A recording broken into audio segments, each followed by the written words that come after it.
Olá pessoal, eu sou o Luiz Eduardo e eu vou fazer essa videoaula hoje falando sobre o exercício Couch Chillings presente na plataforma CSS, exercício 2181, e além de falar um pouco sobre a resolução do exercício, vou falar um pouco sobre as técnicas utilizadas, que foi a programação dinâmica e a utilização da técnica de bitmask.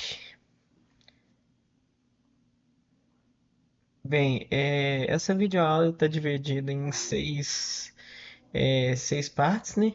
A primeira eu vou explicar um pouco da técnica de programação dinâmica, depois a técnica de bitmask, depois falar um pouco sobre o enunciado do exercício em si, do Couch Chillings, depois o modelo da solução pensado, né? Utilizando programação dinâmica e bitmask, depois o algoritmo que eu vou exibir o código, né, do exercício e alguns casos de teste. E por fim, alguns problemas que também podem ser resolvidos utilizando programação dinâmica e bitmask. Bem, explicando primeiramente a programação dinâmica, ela é uma técnica utilizada para resolver problemas dividindo em subproblemas menores e reutilizando os resultados já calculados. Aí é aplicável quando existe subproblemas repetidos, dependência entre estados e construção incremental da solução. Um exemplo assim que eu considero que fica bem fácil de visualizar os casos, né, o caso da programação dinâmica em si, é na sequência de Fibonacci, que a gente tem, por exemplo, o Fibonacci de 5 é igual ao Fibonacci de 4 mais o Fibonacci de 3, e o Fibonacci de 4 que é igual ao Fibonacci de 3 mais o Fibonacci de 2. Aí é válido observar que o Fibonacci de 3 ele é calculado várias vezes e a programação dinâmica evita essa repetição armazenando os resultados intermediários, que isso foi um dos insights para utilizar a programação dinâmica em si no caso do Count Chillings, que assim vou até mostrar mais para frente, mas ele calcula as soluções intermediárias para cada estado, ou seja, considerando cada coluna e cada máscara sendo aplicada dentro daquele estado possível da grid. Outra técnica utilizada é a técnica de bitmask, que é uma técnica utilizada para representar conjuntos de elementos utilizando bits, e é aplicável quando o número de elementos é pequeno e podemos usar um inteiro para representar todos os subconjuntos. Bem, ela é utilizada principalmente quando para representar uma representação eficiente dos conjuntos, operações rápidas com conjuntos, AND, OR e XOR. Facilita a implementação de algoritmos que exploram todas as combinações possíveis. Aí um exemplo só mais voltado para o exercício Couch-Chillings, que seria uma representação de uma máscara aplicada na grid, em uma das colunas da grid, na verdade, 0101, em que 0 representa uma célula livre e 1 uma célula ocupada. Como o exercício a ideia principal dele é preencher a grid com os dominós, então o bitmask se torna uma técnica bem válida até para verificar a ocupação das posições e a evolução dentro do algoritmo para verificar posições próximas a serem ocupadas ou não. Assim, uma configuração inteira pode ser armazenada em apenas um número inteiro. Bem, agora descrevendo o exercício em si, dado um tabuleiro de dimensões n por m, determine quantas maneiras existem de preenchê-lo completamente utilizando peças de dominó de tamanho 1 por 2 e 2 por 1, que correspondem aos dominós na posição vertical e horizontal, né? Aí cada célula deve ser coberta exatamente uma vez. O resultado deve ser apresentado em módulo 19 mais 7. Temos as restrições n de 1 até 10 nesse intervalo, né, incluindo os extremos, e m de 1 até 1000 nesse intervalo, incluindo os extremos. Vendo essas restrições, a gente pode pensar que Uma solução válida seria utilizar uma força bruta, né? E guardando a grade inteira e verificar posição por posição todas as formas possíveis de preencher. Mas fazendo dessa forma não seria eficiente. Tipo, calcular todas as possibilidades possíveis, demandaria muito processamento e a programação dinâmica se torna uma solução viável, visto que eu consigo calcular os estados intermediários, né, com base na coluna e na máscara aplicada dentro da grid, considerando esses dois parâmetros, na coluna dentro da grid e a máscara sendo aplicada nessa coluna.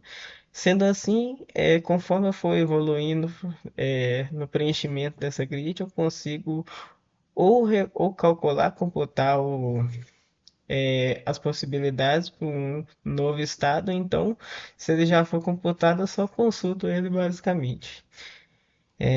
Aí voltando, né, às regras de preenchimento, não pode haver sobreposição, não pode haver células vazias.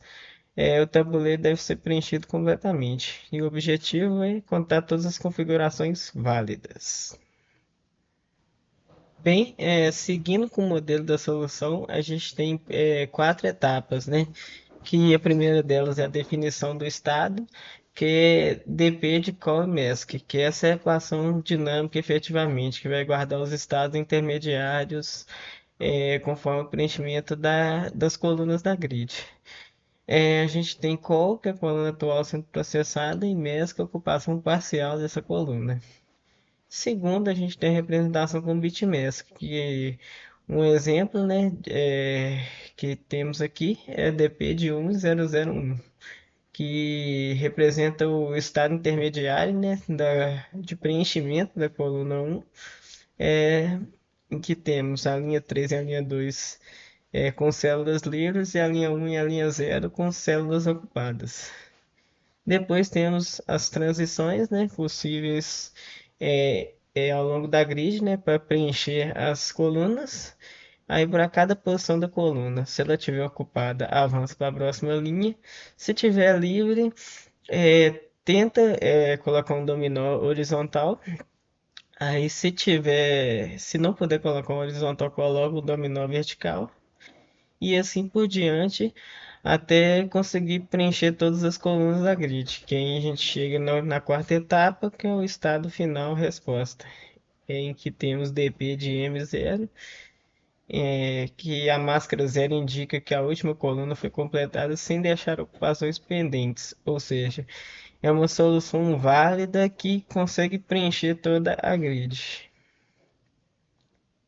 Aqui só ilustrando o exemplo é, demonstrado anteriormente, que a gente tem o estado DP 0011, em que já temos a coluna zero já processada e a coluna em processamento, um estado intermediário dela, em que temos a linha zero e a linha 1 da coluna 1 preenchidas, né, ocupadas já. Ali a explicação, né, que temos dos dominós verticais e horizontais, que aí a gente tem na coluna zero um dominó vertical e dois horizontais. Esses horizontais ocupam células na coluna um. E assim a gente pode ir para a parte do algoritmo que, tendo a forma do algoritmo ilustrado na mídia, a gente vai conseguir visualizá-la também no código em si. Que aqui a gente tem um trecho, né? Toda a função solve, que ela é composta por chamadas recursivas, né? Que vai calculando é, todas as possíveis soluções considerando os estados intermediários de preenchimento das colunas. Bem, aqui a gente tem a verificação, começa pela verificação qual igual a n, que retorna MESC igual a zero. Isso é o caso base, né, que garante que a solução é válida, ou seja, que a grid foi completa, né, conseguiu ser completamente preenchida. E caso retorne um, é uma solução válida, caso retorne zero, quer dizer que não é uma solução válida. Depois, aqui, nesse if, a gente verifica se dentre essas várias chamadas que a gente tem aqui embaixo, aí ele chega nessa linha e verifica se o valor, né, dentro dessa estrutura de dados, naquela coluna e com aquela máscara, ele já foi computado. Se já foi, ele retorna que são as possíveis formas de preencher a grid considerando aquele estado. E aqui, né, a gente declara calcula, né, e guarda todas as possíveis máscaras que podem ser usadas, podem ser usadas como preenchimento das colunas. E aqui embaixo a gente percorre essas máscaras geradas, chamando recursivamente a função solve. Aí, com base nisso, ele vai verificando quais são os. Contando, né? Ele vai contando todas as soluções possíveis até é, conseguir a quantidade máxima de soluções possíveis de preenchimento da grid, considerando os dominós um por 2 e 2 por um. Aí aqui, no fim das contas, depois que ele obtém o resultado, né? Obtém todas as formas possíveis, ele retorna efetivamente. Aqui a gente tem um outro trecho que corresponde à função generate, que esse é o centro principal do problema, que é assim, ela que vai fazer as transições, né? Porque primeiramente a gente tem, ele verifica, né, se a gente já tem uma posição ocupada. Aí se a gente tem essa posição ocupada, ele vai para a próxima, né, na próxima linha. Aí, se não tiver ocupada, ele cai nesse else. Caindo nesse else, a gente tem a tentativa, né, de colocar um dominó horizontal, igual eu tinha explicado anteriormente no modelo da solução, que ele verifica, né, se é possível ocupar a próxima coluna, né, também colocando um dominó horizontal com essa operação em bits. Aí, se não for possível, ele tenta colocar um dominó vertical, que aí ele verifica duas linhas, né? Que ele considera duas linhas porque ele vai colocar verticalmente na coluna. E tem é, essa verificação, né? Que ele vai ver se ainda tem linhas possíveis abaixo, né? Tem próximas linhas ainda na própria coluna e verifica se é possível colocar, né? Ocupar aquela posição. Bem, em seguida vamos ficar com a demonstração do código e alguns casos de teste.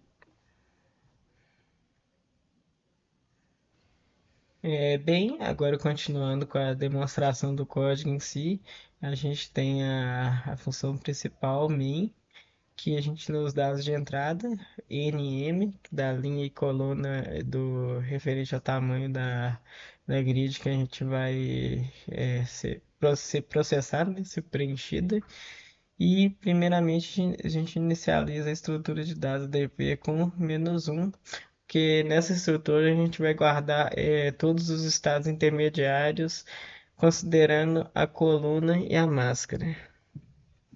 Bem, em seguida a gente chama a função solve, que ela vai efetivamente fazer a parte da programação dinâmica dentro desse programa, né? Que ele vai contar todas as soluções possíveis, né?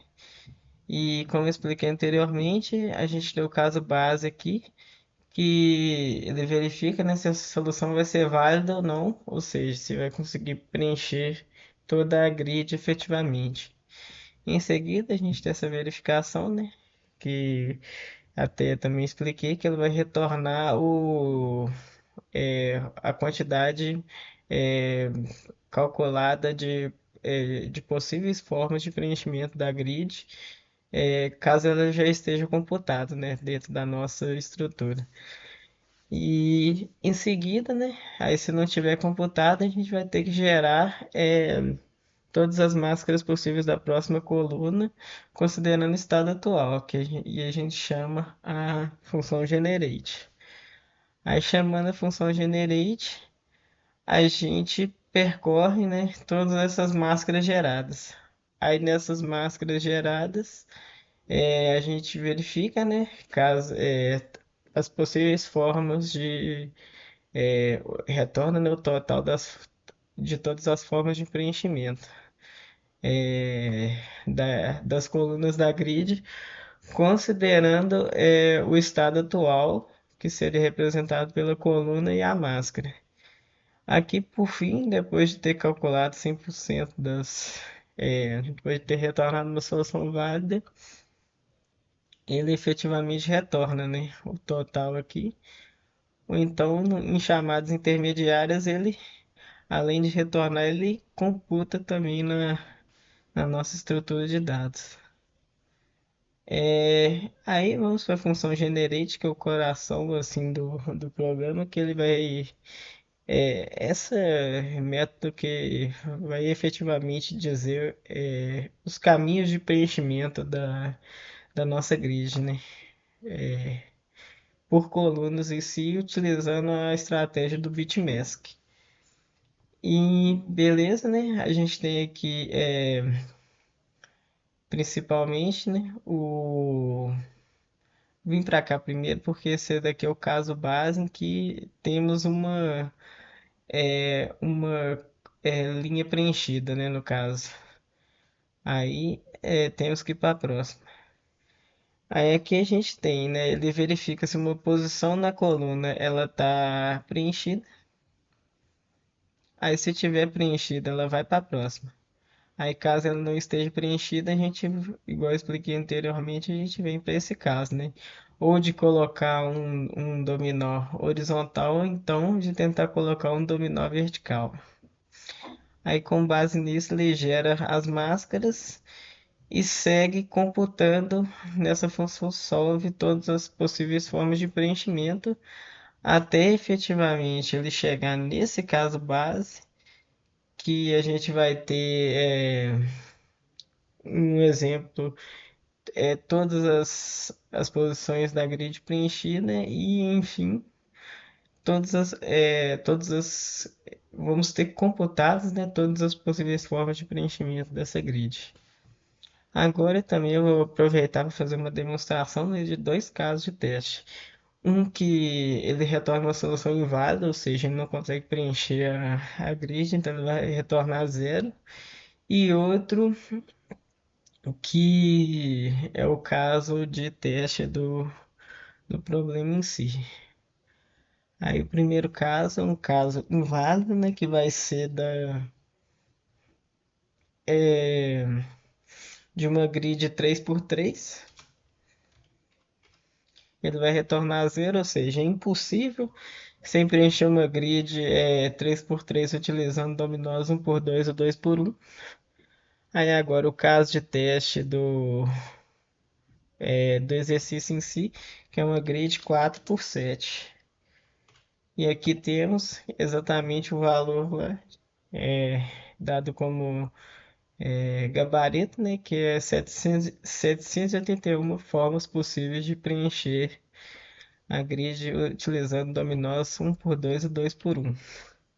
Bem, agora eu vou fazer a submissão do exercício em si. Aí vamos lá.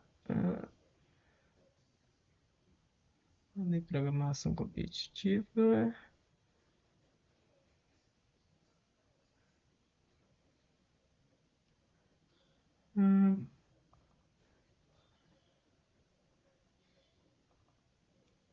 Altium CPP e vamos lá.